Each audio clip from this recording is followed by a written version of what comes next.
What's up, everyone? Welcome to today's video. Welcome to the Video Game Fight School channel. Thank you very much for tuning in. I want to go ahead and apologize because I accidentally posted the wrong video. I posted the same video 2 days in a row. Some of you have actually pointed that out, so I took down one of them. Apparently, it was a mistake. I'd recorded 2 videos back to back. I opened the folder to upload the video. Instead of uploading the second one, I uploaded the first one twice. So that was a big error on my part, and I apologize. The reason that I was making these videos and talking about these issues is because, number one, I am, in a sense, no longer interested in playing Marvel Spider-Man 2 day one. I mean, I still am interested in playing the game, but some of you who may have watched that video, you already know the reason why. I got a copyright strike for showing a video uploaded to another YouTube channel and just talking about it. I wasn't even sure. I was just talking about some of the things that I saw. The main discrepancy was the size of Venom. I thought he was really, really, really huge, and so that was a big, fiasco, I guess, for maybe whomever may be watching content or tracking content in the internet space on YouTube. And some of you already know that in that last video, I talked about the alternative for me right now was that I was going to go back and, invest in some more game development courses just to build my knowledge even much further, because I already started with the basics and I already was comfortable with the basics, but then I couldn't really find a lot of resources in going into the advanced aspects. Basically, one of them being the gameplay ability system. This is a ability system that I can explain to you. So every game that you play where your character gets to, level up abilities or get new skills or get XP, however you want to put it, is designed on the framework of some ability system. Example, like in the Spider-Man games, you will see that you have a skill tree. You'll notice that with the skill tree comes different new abilities that you can add, or maybe you can unlock new moves or unlock new, aspects to your own, to your Spider-Man character. And these are actually put together in a framework that is data driven. So as you're playing the game or as you progress through certain areas of the game, you will now have access to those things. At first, you probably won't, but eventually they'll eventually allow for you to be able to get those things in place. One game that you can probably see it more in is Gotham Knights, because that is a light RPG superhero game. You're probably not going to see, it in full display, even though it's there in a Spider-Man game, because a Spider-Man game does take the action adventure approach, if you get what I mean. But a game like Gotham Knights, you do have numerical level up values. You have loot that you're getting, you have your suits that have different stats, you have your different characters and your different enemy types that do different kinds of damage. All of those things are quite indicative in vivid display if you actually are playing the game, as to say other games where they're kind of much more, in a sense, concealed.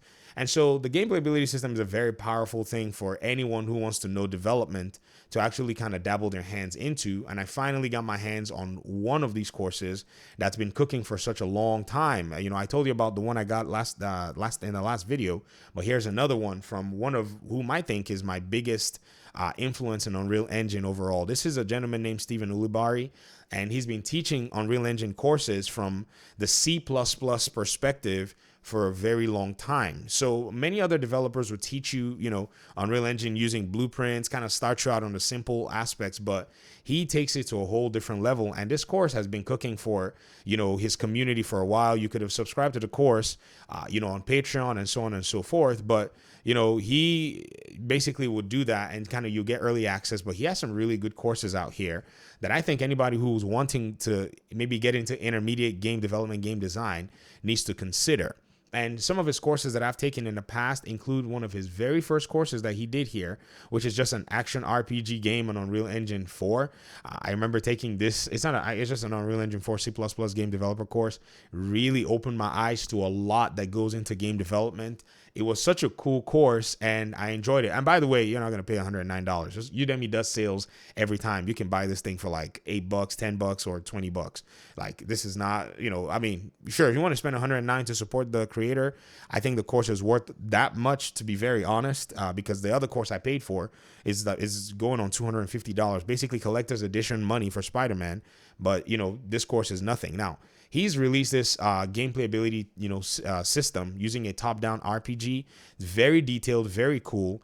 And I will be, in a sense, using that to try to decipher the inner workings of games like Spider-Man and, you know, some of the new superhero games coming out to try to, you know, see what it is that the developers are doing. I mean, not exactly, but at least have a concept of what it is that they're doing. And that's my interest in learning them, because that's always been a fascination for me, because progression in a video game is not something a lot of people really pay attention to. We just take it for granted these days, you know, in a sense, because we're looking at progression in the story perspective for the most part, because that's where a lot of developers and studios will invest time in showing you that. You know, they'll be like, oh yeah, you know, this happened in the story, and, you know, they make cinematics and all of this stuff. But many of us are not really paying attention to, okay, how is this character progressing from a gameplay level, and seeing how complex and how deep that is. And even in the case of Marvel Spider-Man 2, and even in a game like Gotham Knights, the progression is just so robust, because not only are you progressing in a sense through the story,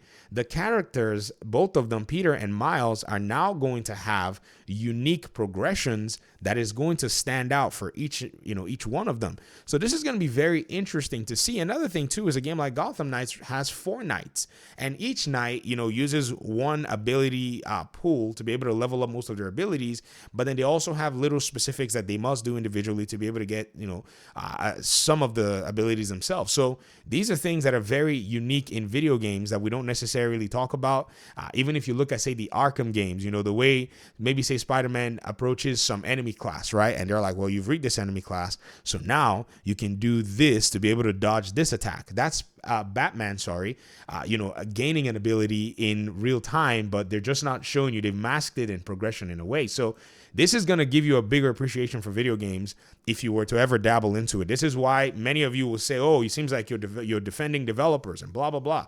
And I'm like, well, it's because I actually look into the work that is done. In fact, if you're curious, you know, let me show you how long this course would actually take to, you know, to walk through in regard to the content. So I don't want to go ahead and show you something I'm not supposed to show you, but I can show you pretty much the different topics. Steven, I hope you don't mind. I mean, he's not sponsoring this video, but I doubt he minds, because I'm sure anybody who's interested will probably gain kind of an appreciation on taking this. So if you look at the course content, and if you look at, say, the way everything is already set up, you'll realize that each section has the maximum amount of time that you pretty much do, you know, say a specific area of it.